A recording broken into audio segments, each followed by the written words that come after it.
Nah, kemudian ketika nanti melakukan valuation, ya, ini perlu saya sampaikan bahwa modul valuation ini adalah menjadi modul inti di kelas financial modeling ini. Karena nanti ada 5 dari 10 modul itu kita akan melakukan financial modeling dengan DCF valuation. Nah, kebanyakan orang-orang ketika mendapatkan tugas melakukan valuasi itu bingung dan tidak seperti menjadi tidak ada arahan, ya, menjadi gugup, menjadi nervous, tapi kamu tidak perlu seperti itu. Kamu harus kalem, ya. Oleh karena itu, framework yang dipakai di kelas ini yaitu bernama kalem, ya. Know the business, analyze it thoroughly, look over the peers, estimate the cash flow, and make the report. Apa aja itu masing-masing akan kita lihat sekilas. Know the business, intinya kamu melakukan riset pasar, ya. Ketahui dan pahami apa bisnis model, produk, dan bagaimana perusahaan generate money. Kemudian tahu di mana perusahaan itu bertanding, ya, bertarung di industri seperti apa, outlook dari industrinya seperti apa, kompetitornya seperti apa, dan posisi perusahaan dibandingkan kompetitor itu seperti apa. Kemudian pahami juga dan cari tahu apa SWOT dan competitive advantage si perusahaan. Baru nanti kita masuk ke analisis kuantitatif, mulai dari kumpulin data-data keuangan dan divalidasi. Kemudian dianalisis dengan cara metode horizontal maupun vertikal, ya. Kemudian terakhir kita lakukan analisis rasio keuangan mulai dari liquidity, profitability, sampai market valuation. Setelah kita analisis keuangan perusahaan, jangan lupa kita look over the peers, ya. Kita kumpulkan data-data kompetitor. Paling nggak di kelas ini kamu belajar untuk melakukan analisis dengan 2 atau maksimal 3 perusahaan kompetitor. Lakukan analisis yang sama dengan metode sebelumnya dengan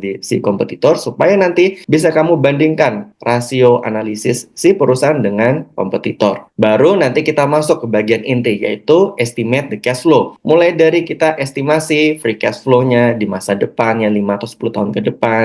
Kemudian kita hitung, ya, market dan product growth-nya sebagai terminal growth rate si perusahaan untuk nanti melakukan analisis DC evaluation. Jangan lupa juga kita hitung WACC-nya, weighted average cost of capital. Kemudian kita hitung equity value melalui metode DCF. Dan terakhir kita analisis skenario dan sensitivity analysis. Begitu juga kita tambahkan dengan valuasi yang lain, misalnya multiples, DDM, atau book value analysis. Terakhir, ya, kita belajar melakukan make the presentation, ya, mulai dari membangun rekomendasi berdasarkan prinsipal yang diajarkan di Barbara Minto tadi, pyramid principle, MIS, ya, logical tree. Kemudian nanti kita membuat report dan presentasi bersama, dan di akhir nanti teman-teman akan melakukan presentasi dari hasil report dan presentasi yang udah dibikin. Jangan lupa sebagai analis nanti teman-teman belajar untuk melakukan monitoring data-data yang sudah dari perusahaan yang sudah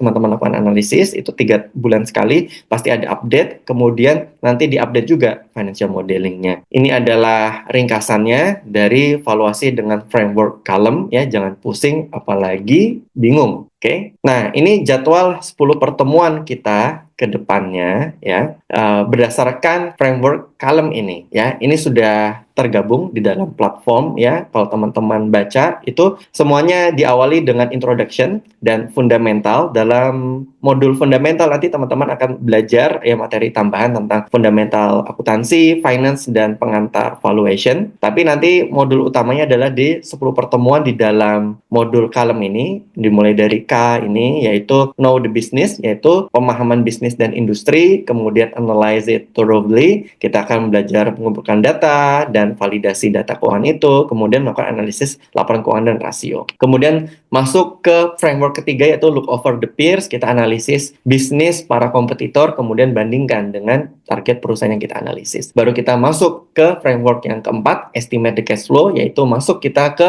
bagian inti dari kelas ini, yaitu DC evaluation. Kita lakukan proyeksi keuangan dan industri, menentukan biaya modal atau WACC, kemudian valuasi dengan metode DCF, analisis skenario dan sensitivitas, kemudian valuasi dengan metode lain, yaitu misalnya multiples dan DDM. Baru terakhir nanti penyusunan laporan dan presentasi. Sekian penjelasan dari kelas ini. Terima kasih, semangat belajar, sampai kita bertemu di modul-modul berikutnya. Bye-bye.